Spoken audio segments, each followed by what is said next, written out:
Hello, I'm Esther Githui-Ewart. Welcome to Africa 54. Here's what's coming up. A government shutdown looms as U.S. President-elect Donald Trump calls on lawmakers to renegotiate a new deal that would include raising the debt ceiling. Journalists in Mozambique fight against a proliferation of mis- and disinformation. We'll have a report from Maputo. And in our entertainment report, an Ethiopian American artist and industrial designer, Jomo Tariku, showcases his modern African designed furniture. All this and much more coming up on today's Africa 54.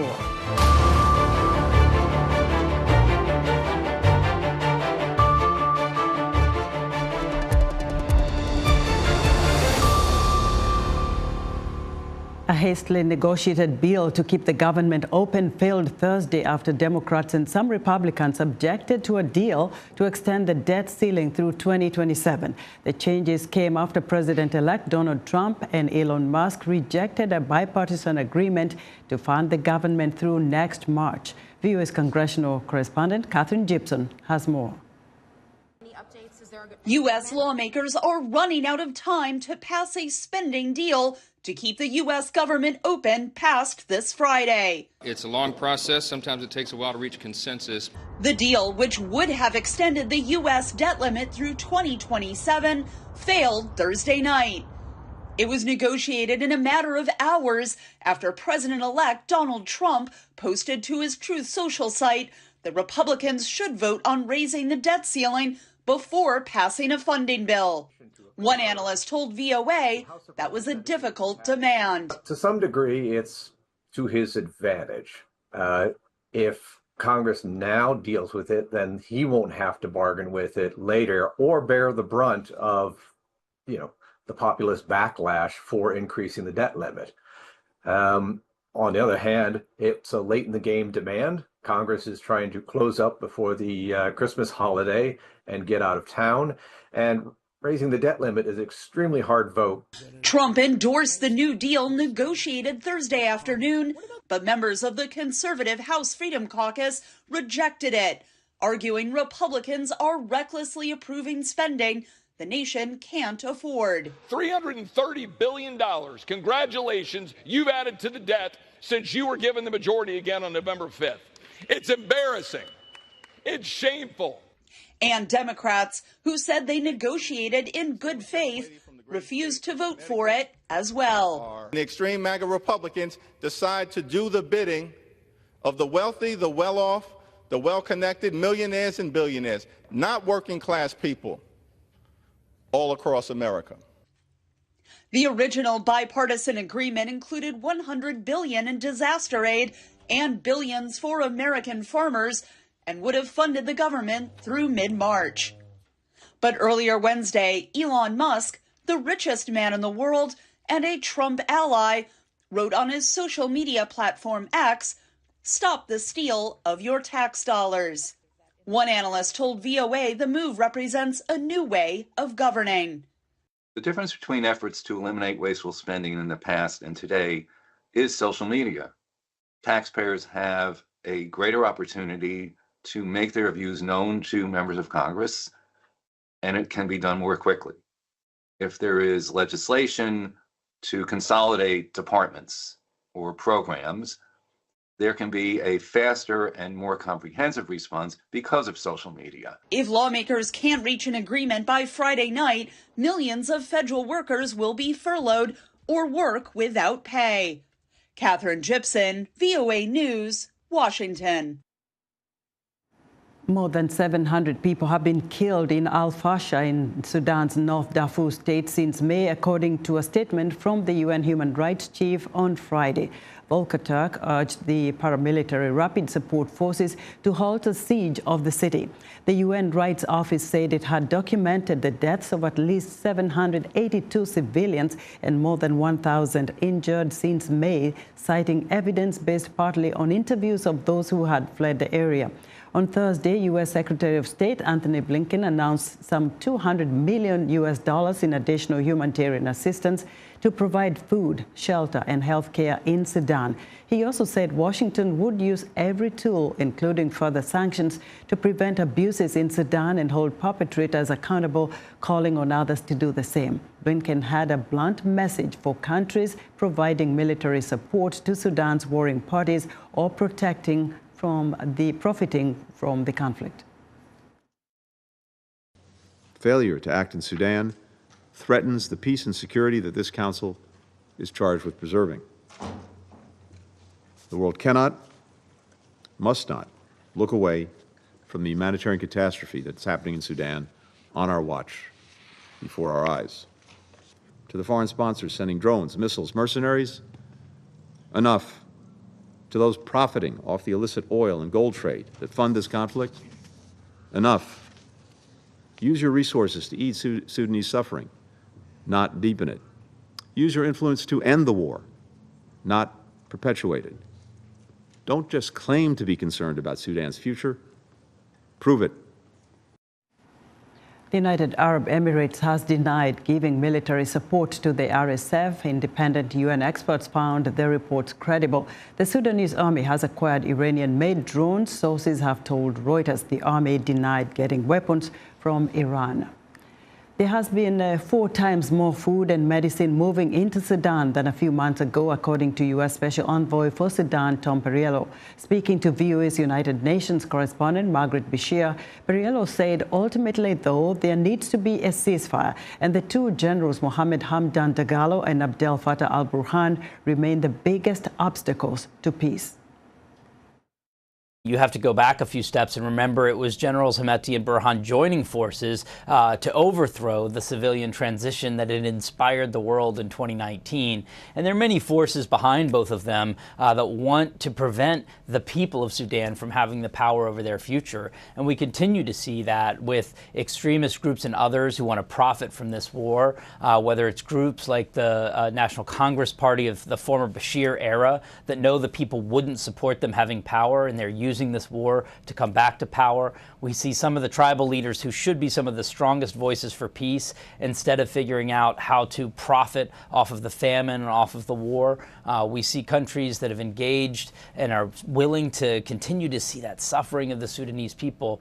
What we need is the political will. And we appreciate that countries like Saudi Arabia and Egypt and others are continuing to try to support these peace efforts. We think the African Union has a role to play, and the American people.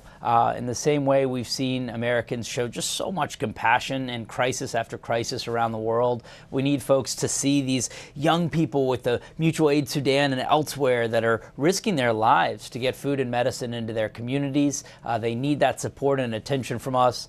It's also something, quite frankly, that has really strong bipartisan support on Capitol Hill, including from a recent letter this week from both Republican and Democratic senators trying to draw more attention to the crisis in Sudan.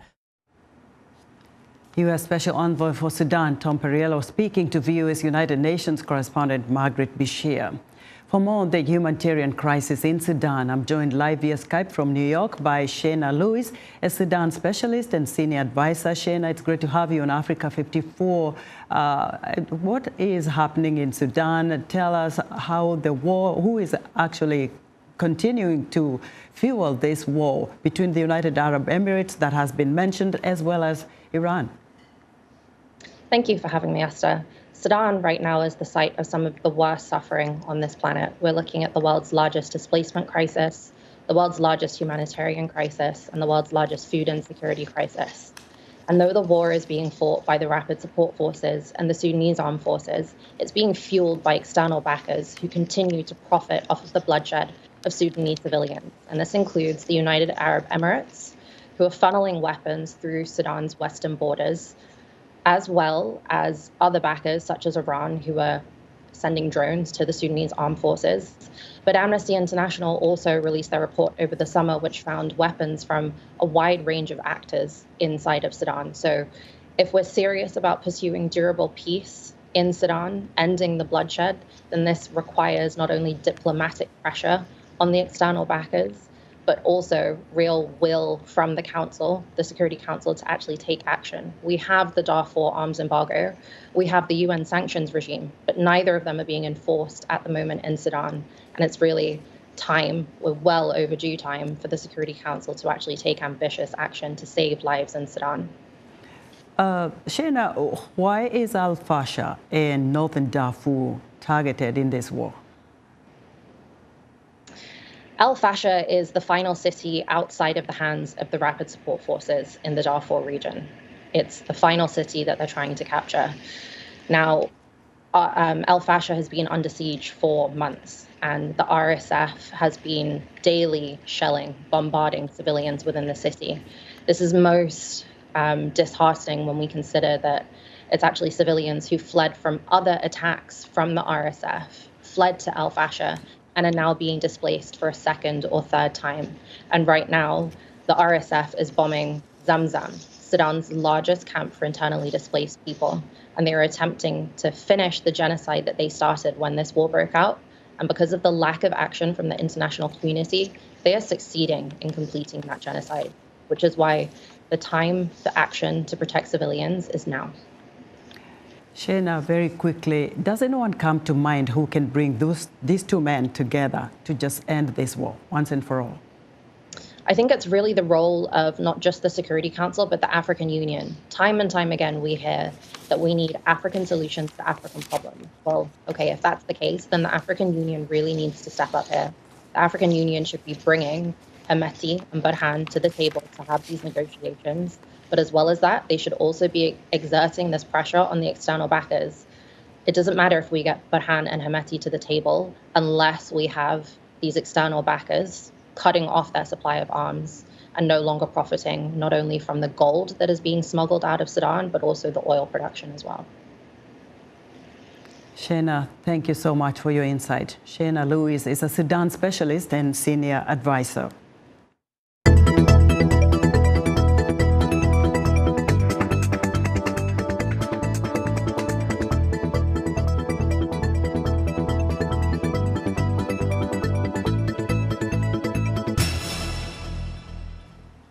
With the spread of false information on social media, journalists in Mozambique are on the front line in the fight against mis- and disinformation. Amaryllis Gule has more from Maputo. Here in the Evidences newsroom in Maputo, Mozambique, Reginaldo Chambul and his team are working to set the record strength in a bid to combat misinformation and disinformation. He and his colleague Nelson Mukanzi say they co-founded the print and digital news outlet 4 years ago because many other organizations were not fact-checking or using data and analysis in their reporting. Chambuli says their audience quickly took off. The Evidencias newspaper may have gained greater visibility, greater prominence in such a short space of time because of the way we approach journalism itself. We once had a page where we fact-checked the main news stories circulating on social media. This year, Chambuli reported on why Yusufu Momadi, the leader of Renamo, Mozambique's main opposition party, had not been seen in public in the first week during the presidential campaign. Evidences began investigating a photo on the candidate's Facebook page that appeared to suggest that Momadi was working in a mission abroad. We already had contact with some image verification tools. We took the image and put it into the software and found that the image had been published on the same page in 2019. That was the change of narrative that could have misinformed the public. With the spread of false information on social media, the Media Institute of Southern Africa, or MISA, Mozambique's journalist Armando Nyantumbu, says that investing in technology is needed on newsrooms to train journalists on how to combat mis- and disinformation. Temos maior acesso à informação graças às tecnologias. Thanks to technology, we have greater access to information, and we are able to participate more and more in governance issues, for example, which was difficult 30 years ago. What is happening is that, alongside these advantages, there are disadvantages. One of the disadvantages is precisely disinformation. MISA Mozambique provide fact-checking service and train journalists, Nyantumbu says. Existe no espaço digital. There are digital tools that help us to do this, and we at MISA Mozambique have been organizing training for journalism students, for journalists and civil society on how to use these platforms. As society relies more on social media for information, media advocates says the work of groups like Evidencias and MISA Mozambique will be a powerful tool in accurately and objectively informating the public. Amarilis Gule, VOA Africa, Maputo, Mozambique. Still to come, VOA's Heather Maxwell celebrates a milestone in music radio at the Voice of America. We'll be right back.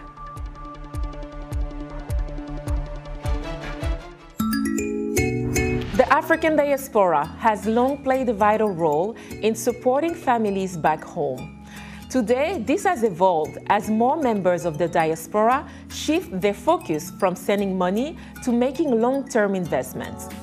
On the next edition of Our Voices, we'll explore opportunities for Africans in the diaspora to find financial success in their native countries, challenges they might face, and explore innovative platforms that are helping to bridge the gap.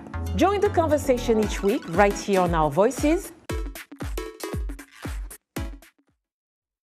You're watching VOA's Red Carpet. My name is Jackson Vunganyi. Thank you so much for joining us each week right here on Red Carpet. We bring you the latest in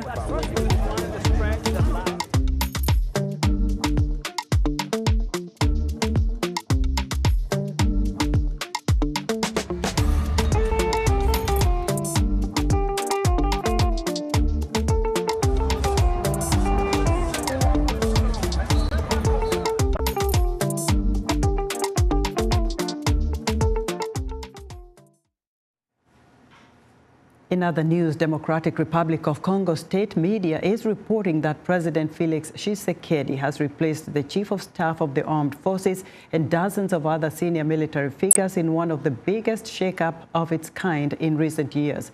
It's not clear why Armed Forces Chief was replaced.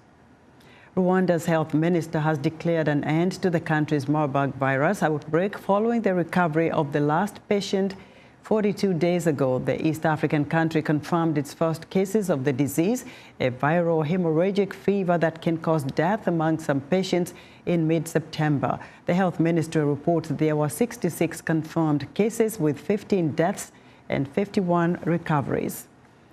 At Marymount University in Arlington, Virginia, Ethiopian American artist and industrial designer Jomo Tariku showcased his modern African design furniture, asking the question, is design a global language? His work and lectures shed light on the stark realities of diversity within the design industry. In this piece, produced by VOA's Philip Alexiou and Marshall James, Tariku gives us a walk through his journey.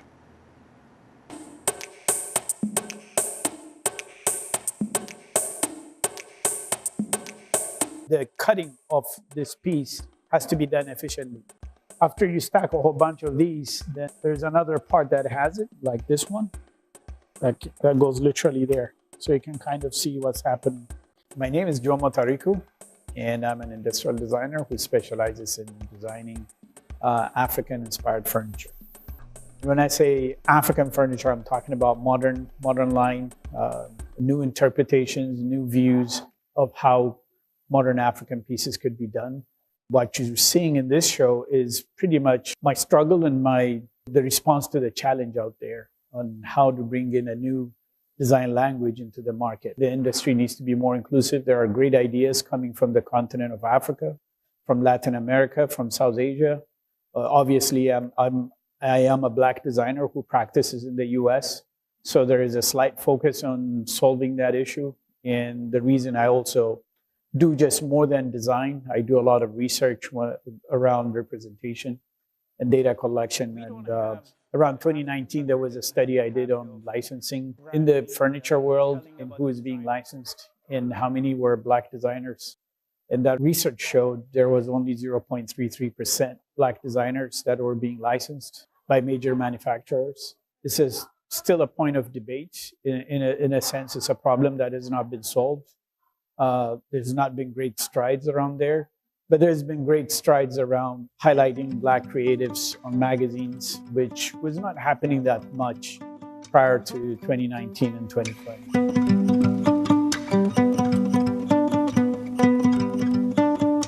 one way that data helps us is to put pressure that in the industry so it doesn't become a one-time thing and that it keeps going. My work, as you're going to see here in this show, is truly a combination of functionality and art. So it's a marriage between these two thoughts or two practices. So the piece I'm sitting on is called the mukacha, and it serves like both as a seating piece where I'm sitting on it right now, but it also is designed so it's aesthetically pleasing by itself while it's sitting in any space. These are really sculptural and aesthetically pleasing pieces, but I've made them so you can use them daily. Well, my favorite piece is the one to my left. It's the Nyala chair.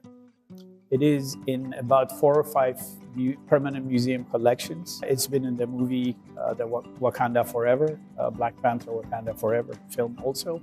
And it is a very elegant looking chair.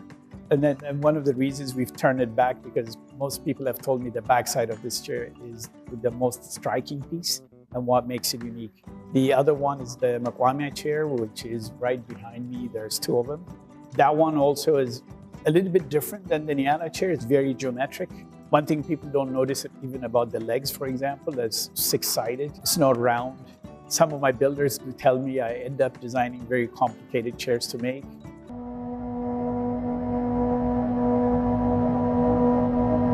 One of the reasons that it ends up being like that is because, again, I'm trying to make these concepts or these designs as aesthetically pleasing to the eye from every direction. We are excited to see your show and to hear you speak. So thank you, Jomo, and I'm going to step aside.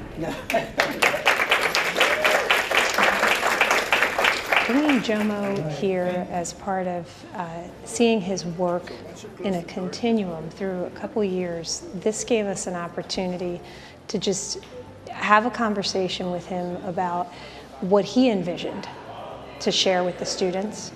So he is a teacher of art. This whole idea of creating modern line of African furniture actually started 30 years ago as a thesis project. And I think watching the students ask him excellent questions, really ones that meant something to their heart and to what they wanted to see, was really eye-opening and just helpful as a teacher to help us know what, as our own passions, how to just keep going. Resilience, persistence, he lives it. And I think as a design student, you need to know that. I come from Nigeria, and I do love in Jomo's work his inspiration with craftsmanship. That's something, that I heavily can connect to. So these are usually items from Ethiopia that are handmade, and he has a connection with them and he reinvents them in new ways. And it's something that I have never seen before, even being from Africa. So it's really nice to see. And when it comes to shows, I've been fortunate enough to show my work all the way to Dubai, in Africa, in Lagos, in Addis Ababa, Ethiopia, where I grew up, in Italy twice. So it's been shown in Paris also, in New York, and Canada. So I've had the opportunity to show my work in various places. There's a diverse thought. This is just my interpretation of what my Africanness means to me. Others will have their own interpretation, and having a seat at the table is the most important part.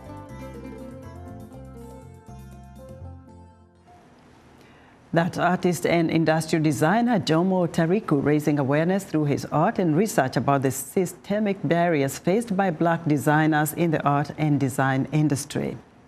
It's time for our entertainment report, and joining us now is Heather Maxwell, host of VOA's Music Time in Africa radio program. Hello, Heather.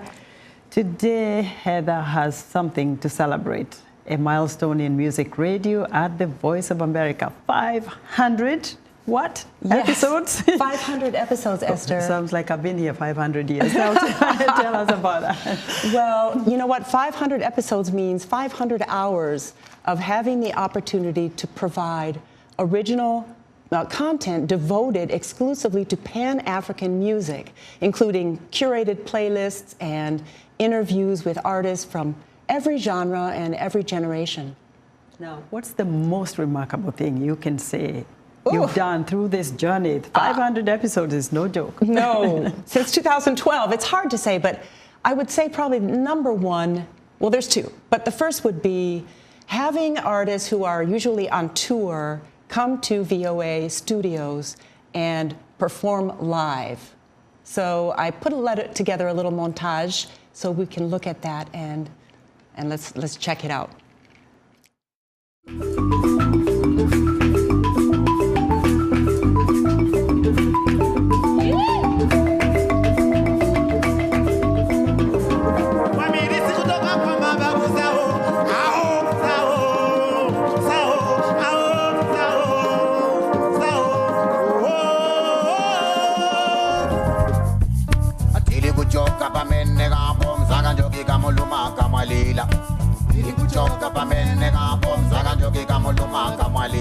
قولك معلي جمع قنانة حبت الله اللي ونور أبوك أنا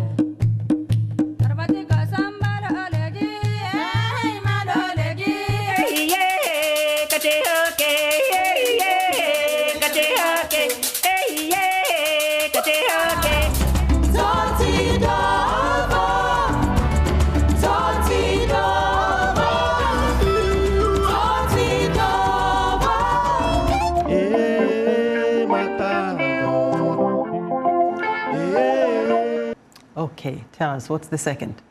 Okay, the second is on-the-ground reporting. I've been able to go to 17 different African countries over these years, Canada, the US, Europe, to meet artists and musicians and communities where music lives and breathes. That is actually probably even more fun than being in the studio. It just, it allows you to feel the real heartbeat and the pulse of where the music is, why does it make sense, why do people like it. It's just been a delight. That's my favorite, I think. And I get to have fun, I get to meet people. Sometimes I make music with artists. It's just a blast. I love Africa. Well, Heather, we don't have a lot of time, but I wonder what has changed in music, in terms of radio especially. Probably digital. You know, since 2012, music is now listened to digitally. It's sold digitally, and people watch it. You know, they watch music on social media, and you know, it's more like a watching digital experience now. You know, it's been wonderful having you in studio every Friday. Thank you. Stick around, okay? All right, I'm not going anywhere. Be sure to join Heather Maxwell's Entertainment Reports right here on Africa 54. And that's our show for today. Be sure to watch Africa 54 on our website at voaafrica.com. From all of us here in Washington, have a great weekend. Start dancing, Heather.